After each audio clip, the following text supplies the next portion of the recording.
শুক্রবারে সকালটা একটু বসে চা খাচ্ছি, অভিজিৎ ননি এসে বললো না আজকে কাঁঠালগুলো পেড়ে দিয়ে যাই।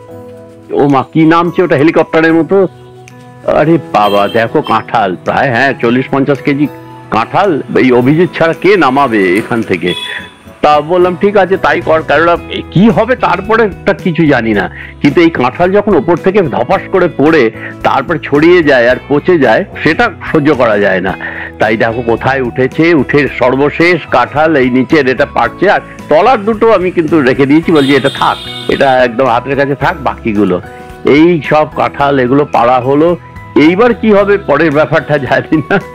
বাচ্চা কোলে বাড়ি বাড়ি পৌঁছে দেওয়া একটা টাইম করেছি, কিন্তু এখন আর পারি না। তোমরা যারা কাঁঠাল ভালোবাসো প্লিজ তোমরা চলে এসো। একেবারে খাজা কাঁঠাল। স্টাডি রাইডার মোটর ব্লগ হলেও এই আম কাঁঠালের ব্যবস্থা না করলে আমি বাইরে বাইক নিয়ে বেরোবো কি করে। তোমাদের যদি ভালো লাগে ভিডিওটা তাহলে প্লিজ লাইক কমেন্টস দিও।